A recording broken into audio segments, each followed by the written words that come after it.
But as I said, double plays, your worst enemy. Yeah, we have to avoid the double plays. And Luis, to address a question that's been popping up in chat, at launch, our peanuts are not transferring from play to play, but it is our goal to allow them to transfer with each replay at a later point in this year. Indeed. So if you remember at the very beginning of the stream, you had a little element on the right side that said perks bought.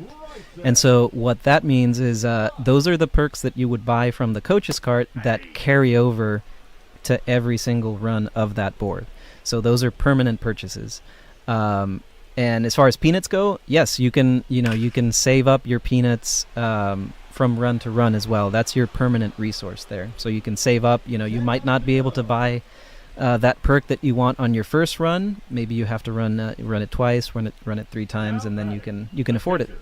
And for our fans just tuning in now, we are talking about the 2 new modes for Diamond Dynasty. At the beginning of this stream, we talked about Weekend Classic, so if you want to scrub back a little bit, feel free. But if you have questions, we'll be answering as many as we can live right now. Currently, you see us playing Diamond Quest, your little fast-paced board game-like mode. And then for all of you who have seen the little hints and teases of live content, maybe from that deep dive that went out earlier this week, that was narrated by Roflo, we will have live content news at the end of the stream, so stay tuned. We're almost there. We're going to try to beat this mini-boss challenge, run away with our treasure after winning the stadium challenge, and then we'll have some live content nuggets for all of you. Yeah, sweeper slider combo. Mm-hmm. Seth Lugo's a demon. He should be the zone sweeper, huh? Yeah, right? Let me write that down real quick. I don't think I had seen this. Oh my goodness! The new uni there for the bees. It looks nice. The cursive there for bees. Yeah, they did some nice updates to some of these unis. Mm-hmm. Thought we'd throw them on our DD team. As you guys know, that's a nice option. And seeing this question pop up a little bit, Diamond Quest is a new single-player mode for Diamond Dynasty. Conquest is still available. Showdown is still available. Moments and mini-seasons are all still available. This is just an added mode to Diamond Dynasty this year. Yeah, and it'll encompass some of those things within these maps. It's really fun to play. Good take, good take. Good take. Thank you. Gotta find a way to get on base. Yeah. It's okay, chat still believes in you. You got the green light. They're asking you to lock in, actually. Yeah, okay. Oh! Try to flip it over there. I'm going to try to ambush them. See my PCI get a little bigger on the inside there. And that was on the outside. So PCI got a little smaller. Luis, as you're playing Diamond Quest come launch, early access a week from today, as we get closer to those stadium challenges, what kind of difficulty are you going to be leaning toward playing? Like, do you think you're going to challenge yourself a little bit with Legend and GOAT, keep a little simple with Rookie, though your percentages might be a little lower? What's the game plan here? How are we strategizing? Yeah, I'm not touching GOAT, Legend, GOAT or Legend. I think I can play on Hall of Fame. I do pretty well when I have a good enough squad, but early on, I don't know. I think I'm going to stick to All-Star early on. I think that's a nice middle ground where, it's not a cakewalk like on Rookie, but and then you want to keep your drop rates as high as you can, but based on what you think you can do, And our fans have noticed, I saw another question in chat here, like when we do different showdown runs, different battle royale runs, there's a little bit of a stubbage buy-in. Is there any stubbage buy-in for these Diamond Quest maps? No stubs buy-in. Yeah, you can repeat them as many times as you like, no stubs buy-in. Yeah, and get your rewards. There you go. Ooh. Oh, yeah, there you go. Oh, man. Got scared for a sec. That might have been because of your base commander perk we're seeing in the top left right there that we bought Every from little Coach's bit cart. helps. Yeah, good call out. Now, you want to cash in this runner. If you get a double play here, man, it's game going over. to be trouble. I know. And it's the 9-hitter, too, so. Do you have a pinch runner, maybe? That's a great question. We could put in? Let's see if we have some speed. We can. What do we got? Not a whole lot of speed. I mean, IKF does have more. Kowser. Colton Kowser. Moo. Maybe we do Yeah. Kowser. What do you guys think? Let's go for it. Okay. I mean, it's do showdown. it. We don't have to worry about defensive positioning either, Yeah, any bit helps, right? Any bit. Let's just try to get to the top of the order and get the heck out of Kansas City. And our fans are also noticing we have all new presentation for our score bugs that you've seen in the bottom right of your screens. This is the Showdown-like specific because we do have elements of Showdown in Diamond Quest, but you'll see all these different score bugs throughout different Diamond Dynasty modes that are tailored to them. Okay. Better than a double play. Definitely We're still better alive than with our double base play. runner. One swing wins it. Do you want to risk sending him? What do you guys think? Maybe probably see not, what happens here with yeah, Choyo. yeah. We got a pretty decent bat up. That's true. I like the Top idea, of the though. order, you know. Yeah, we got to leverage account. I want to try to ambush something. Mm-hmm. I hear Gil behind us. Ooh. Oh, no! Gut wrenching. We're down to 2 outs, folks. It's over. Yeah, they're starting to play my music.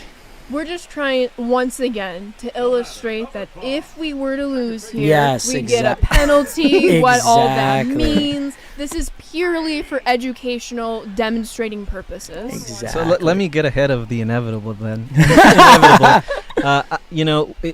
Mini bosses, you actually are gonna get a little bit of a better reward for beating the mini bosses than you do for getting the moments. There are fewer on the map. They're challenging as we can see here. So expect to get a little bit of a better reward for beating the mini bosses. Yeah, and hope you don't run into Seth Lugo. And to Carson's Look at that defense, loopy the curve. TV is quite far away from where we're sitting, so not to make excuses, but No. just which to we point would out never the facts do. of the room. That is legit an excuse, like a valid excuse. Legit. Luis is calling. Hey, I'm not done yet, folks. Oh, maybe. Come on. I think that's gonna. Yeah. Too little, too late. I'm sorry, chat. Seth Lugo. But remember, this was on our way to the stadium challenge. I'd rather get it out now. Exactly. I don't like them selling on me, though. But it can't all be sunshine and rainbows with these perks. We like to challenge our fans. We like to give them a little bit of risk to earn that reward. Is there anything other than perks that might inhibit somebody's experience throughout their Diamond Quest run? Unfortunately, yes.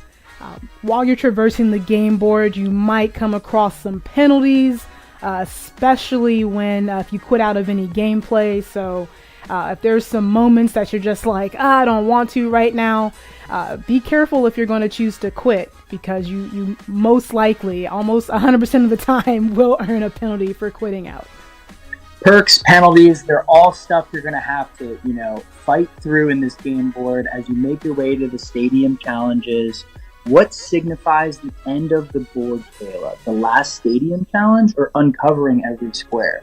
So technically, you should uncover every square first, every board, like every tile on the board, because as soon as you go to the last stadium challenge and you defeat it, you can't come back in. So in order to beat a Diamond Quest board, you have to defeat all the stadiums on the board. However, we do realize that can be a pretty tough task for a lot of our player base. So we've made it so that if you say there's 2 or 3 stadiums on a map, as long as you defeat at least one stadium, you can always extract with all of your treasure, all the rewards that you've amassed, and then come back and try again later.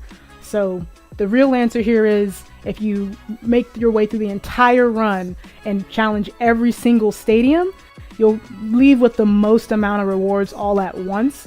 However, just make sure if you're going to do that, if you're going to challenge that final stadium, uncover the rest of the board before you leave out. Otherwise, you'll have to start a whole new run and come back in and do it all again. And Kayla, if I can see through our computer screens right here, I just saw everybody who's listening right now, ears perk up when you mentioned escaping with rewards. We've been dancing around it throughout this episode. What kind of rewards can players expect? These rewards will be exclusive to Diamond Quest, and they are player card rewards. On top of that, there will also be guaranteed rewards when you win at stadium challenges. So let's break this down a little bit more. So in each Diamond Quest board adventure that you'll go on, you'll when you start up, you'll see, hey, I have a rare card to go after, and I also have an epic card to go after. So those will be your main goals that you're trying to extract from the board with. However, every time you play a moment, every time you play a mini boss, if you win, you will have the opportunity to earn more rewards. So more wins equals more rewards. And that is also true at stadiums. So if you go to a stadium and you win, you will leave out of that stadium with a guaranteed reward, which will most likely be something like a pack. But yeah, so we haven't really talked about the chance element of Diamond Quest yet, but I think we're going to get to that in a second. Absolutely. So as you're playing your stadium challenges, if you win them, you are guaranteed a reward. As you're traversing around the board, knocking out your moments, any 3-inning games, if you come into combat with the zone sweeper, the showdowns, you're going to come away with even more rewards. But stadium challenges specifically, Kayla, has the opportunity to award our players the player cards that you were just mentioning now, but they're not 100% guaranteed here. That is correct. So the higher difficulty that you play on, the higher percentage that you'll have to earn these rewards. And also there's a little tweak in all of this. The more moments you play and the more mini boss showdowns you take on will also increase your chances at increasing your percentages for those rewards at the stadium. So if you really go through and you play those moments and you play those mini boss showdowns, that percentage that may have started at, I don't know, maybe 10% on All-Star, you just see it keep ticking up and ticking up every single time you play another moment or every time you play another showdown. So it really behooves you to play as much of the board as possible. So by the time you roll up to like legend difficulty or GOAT difficulty, you're just sitting on 100% and you can leave with those rewards if you win. So Kayla, you're talking about all these options, all these things you have to play through in the map to get these rewards. It's important for fans to know that have a plan, right? Early in the count, when they're in the head of the count, they're going to hunt. They're going to hunt for fastballs usually. I mean, that's usually the approach, unless a guy's just somebody that has a scouting report that's been, knows a guy starts them with first pitch sliders or first pitch curveballs, then they might be hunting those, right? And generally they're going to look for that pitch either in or away. And so ambush kind of came about for our game, and very similarly to how it's used in real life. If a guy's throwing 100 plus miles an hour, even 92, actually 93, if they can locate, which generally most big league pitchers can, that plan is going to be for them to like split that plate in half. I'm going to look in or I'm going to look away. And generally that's going to come from years of experience of facing those guys, having really solid scouting reports, similar to what you guys are going to have now this year in MLB The Show. And we'll get to that a little bit later on in this stream. But you got to cheat a little bit, right? So if I'm going to catch up to a 95 mile an hour fastball in, if I'm looking for that, if I'm hunting that fastball in, my hips are going to open up a little bit. I'm going to cheat. And we never really had that in our game. The idea of opening up early on an inside pitch, I got to get that bat head out in front, right? So it's very similar to real life in the physical aspect of cheating and opening that hip and getting your hands out. In the game, we're going to give you a little bit of a boost. That's why the PCI gets bigger, like you already saw, right? The PCI is going to get bigger on the half that you choose, and on the half you don't choose, it gets smaller. And so how that translates to real life is opening up those hips a little early if I'm going to pull a ball, or getting the weight more on the balls of my feet if I'm going to drive the ball the other way if I'm looking for it on the outer half of the plate. So the idea really stems from real life. It's that same approach that they have in real life, and in our game, it gives you that little advantage of the same advantage you get in real life, that cheating advantage of opening those hips, right? So we're going to give you a little bit of a boost on your timing, and we're going to make your bat bigger. Essentially, that PCI is going to get a little bigger, and then when you guess wrong. And so here's a really good point too. So things that you see when you're watching a big league game on TV. If you guys, a lot of you know this because you're all baseball people, but if you're watching a big league game, you can almost tell what a hitter is looking for based on his reaction. So let's just say a guy's up there 0-0 count and he's looking for a fastball in, and you're going to see him open his hips a little bit and start to cheat. If that fastball's thrown on the outer half of the plate for a strike, that pitch to him is going to look like it's probably 3 to 6 inches off the plate because he's looking in. And the same on the opposite side. If I'm looking for a fastball away and that guy busts me in on a fastball in the black, that pitch is going to look like it's 3 to 6 inches in. Yeah, okay? Totally. Yeah, so you're going to see guys kind of jump back as if the ball's going to hit them because their approach is looking the other way. So essentially it's the same thing in our game. So Yeah, I know that people have kind of the way that we have our presets for our PCI, and you can sit in certain locations. It kind of starts there. You can do that if you're going to ambush.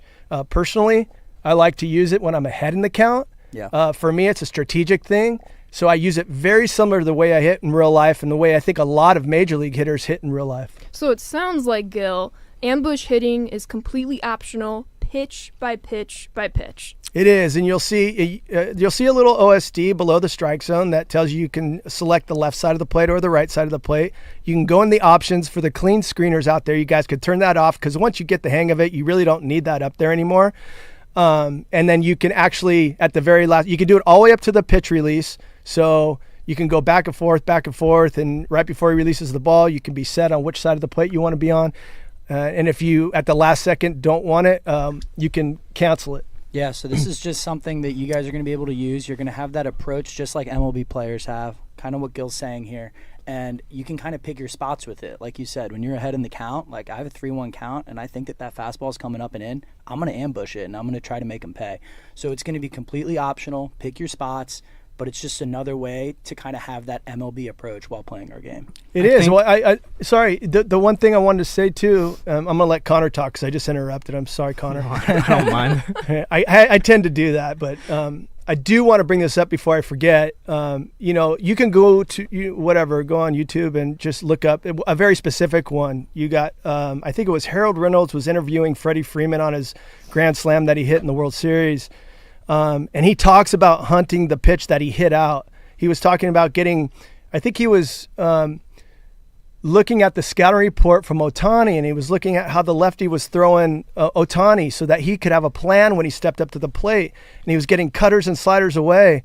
So he said, I didn't want to chase. I wanted to look for something in, and he hoped that he would throw him something middle in.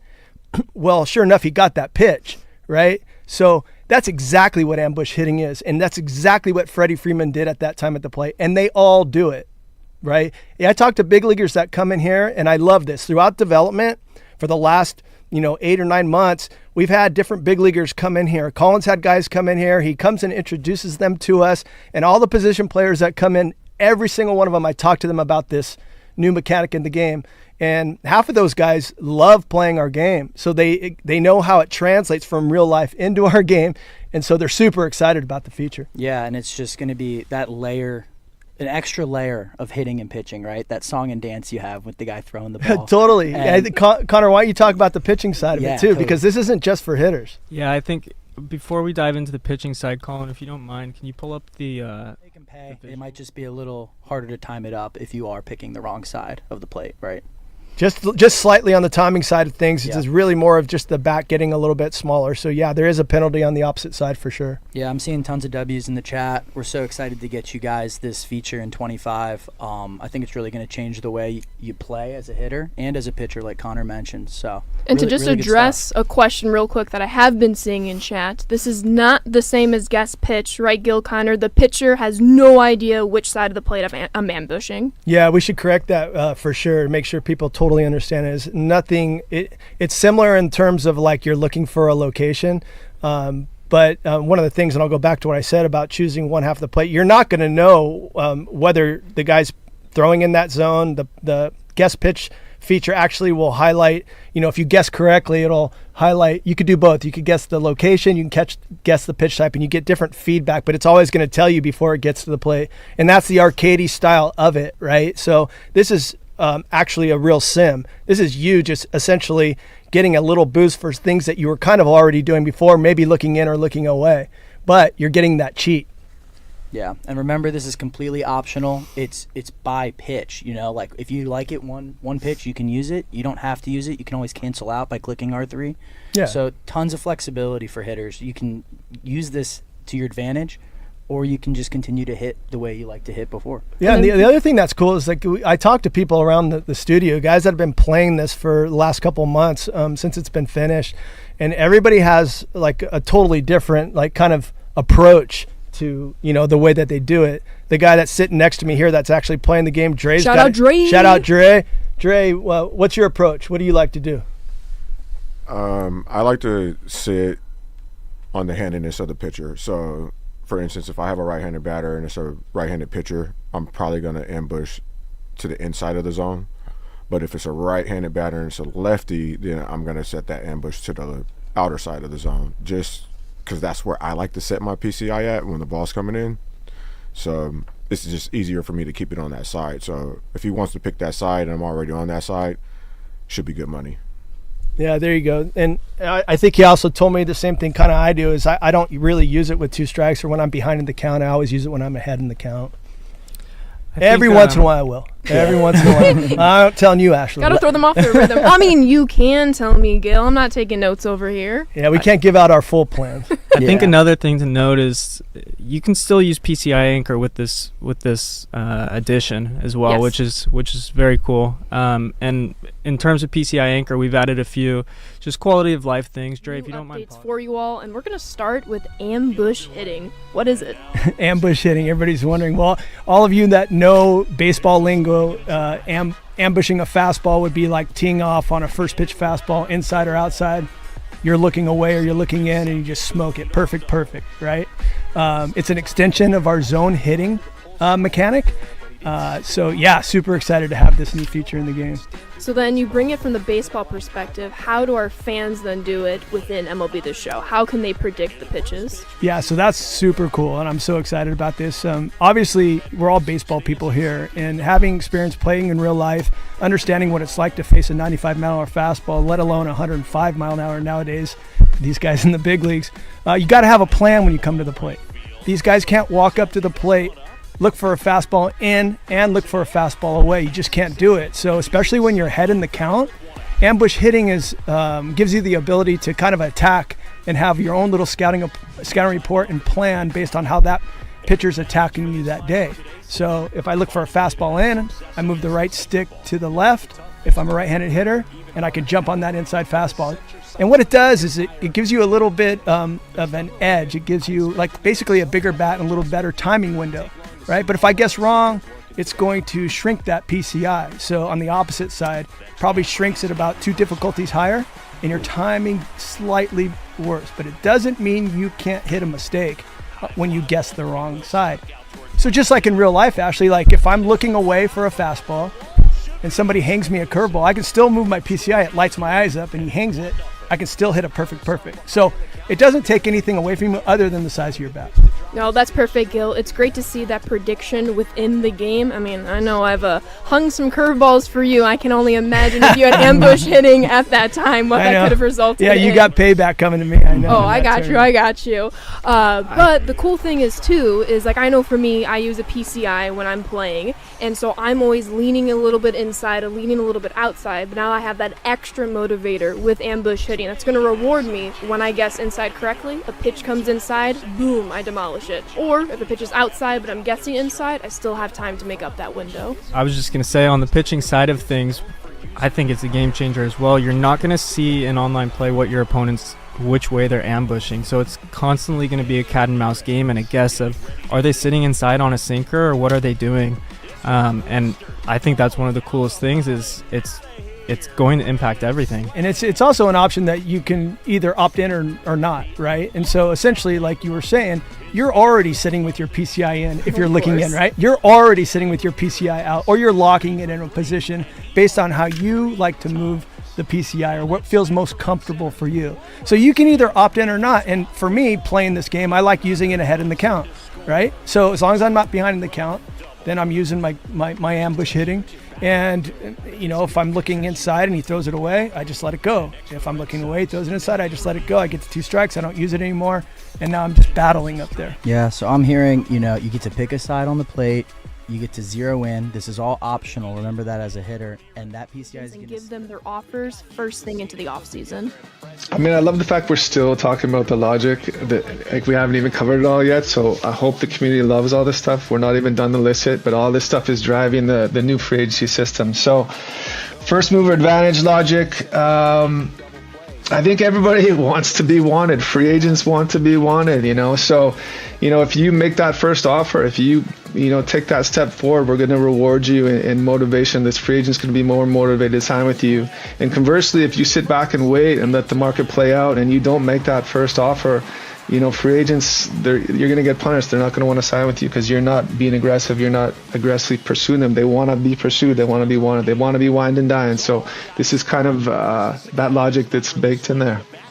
Yeah, and the logic stuff's just been incredible what you guys have been able to do this cycle. And don't forget, fans, like, you're going to be able to see this stuff live in a matter of minutes, just how all this new stuff's going to work, and we're really excited to share it with you. But let's keep talking through some of these other changes. I think another thing we should hammer at home is just the streamlined system, right? Previously, you'd have to pretty much check free agency every single day, and it was just cumbersome, and it would take time. We want you to get through seasons. We want you to get through off seasons.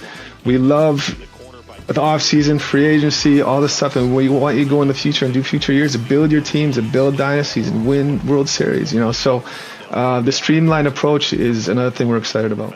Before we start playing, which I'm so excited to do, let's dive real quickly into some of this new player logic stuff, Tim. Yeah, so when we started this year, we really wanted to look at our player evaluation logic and how can we make free agents and players on the team replicate their value in real life. And one of the things that we did was we took contract and arbitration and we tried to simulate the numbers and the values to be more close to real life than ever before. And we have models, we've ran numerous sims, numerous tests, we've looked at historical data for contracts, all that's played in part. So you'll see now first basemen have realistic contracts based on what their free agent market has been in the past, as well as shortstops. And there's also some wiggle room there. You'll also see now some contracts that may be inflated. Somebody really takes a flyer on someone, really goes above and beyond. So I think we're really, as a team, really proud of what we've come up with here for our contract and arbitration numbers.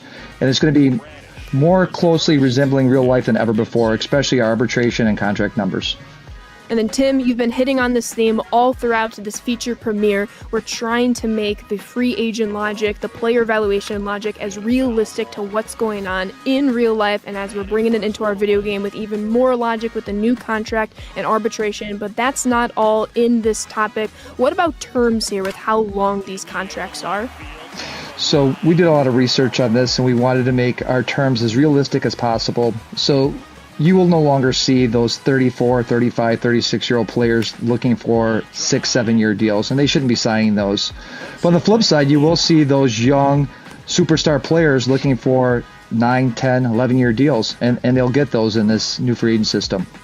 I mean, Tim, to your point, we're seeing opposite ends of the spectrum here. In real life, we see Soto snagging a 13-year deal, we see Christian Walker snagging a 3-year deal, and then we're going to see even more of that in franchise, in MLB The Show 25, of just how long or how short some of these contracts are going to be based off player age, what's the position availability or maybe not on the team, as we're trying to attract different free agents to our franchise squads. So as Tim was saying, we want realism, when it comes to the contract values with terms. The realism was important to us. And these pieces, like when we talk about player evaluation, these are all like foundational pieces that we continue to improve on. And every year we do work in these categories. It's very important to us. It makes contract negotiations better.